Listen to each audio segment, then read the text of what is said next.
नमस्कार दोस्तों, मैं संदीप धनोरी हाजिर हूँ एक और नई कहानी के साथ। आशा करता हूँ आपको पसंद आएगी। ये कहानी है राजा भोज की।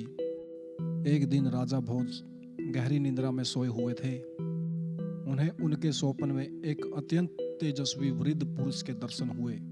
राजन ने उनसे पूछा, महात्मन आप कौन हैं? वृद्ध ने कहा, राजन मैं सत्य हूँ और तुम्हें तुम्हारे कार्यों का वास्तविक रूप दिखाने आया हूँ। मेरे पीछे पीछे चले आओ और अपने कार्यों की वास्तविकता को देखो। राजा भोज उस वृद्ध के पीछे पीछे चल दिए।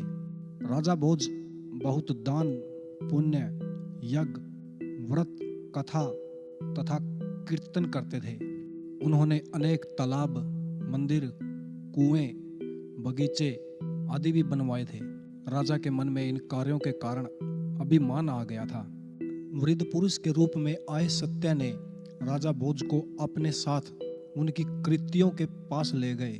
वहां जैसे ही सत्य ने पेड़ों को छुआ, सब एक एक करके सूख गए। बगीचे बंजर भूमि में बदल गए। राजा इतना देखते ही आश्चर्यचकित रह गया। फिर सत्य राजा को मंदिर में ले गए। सत्य ने जैसे ही मंदिर को छुआ, वह खंडर में बदल गया।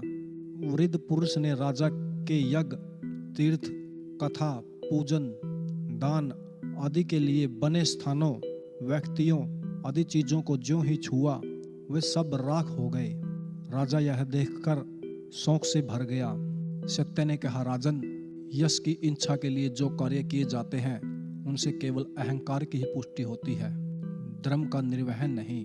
सच्ची सद्भावना से निस्वार्थ होकर कर्तव्य भाव से जो कार्य किए जाते हैं, उन्हीं का फल पुण्य के रूप में मिलता है और यह पुण्य फल का रहस्य है। इतना कहकर सत्य अंतर्धान हो गए। राजा ने निद्रा टूटने पर गहरा विचार किया और सच्ची भावना से कर्म करना प्रारंभ किया, जिसके बल पर उन्हें न सिर्फ यश कृति की प्राप्ति हुई, बल्कि उन्होंने बहुत पुण्य भी कमाया। आशा करता हूँ दोस्तों आपको ये कहानी पसंद आई होगी। मिलते हैं फिर किसी नई कहानी के साथ। तब तक के लिए आप सभी को नमस्कार।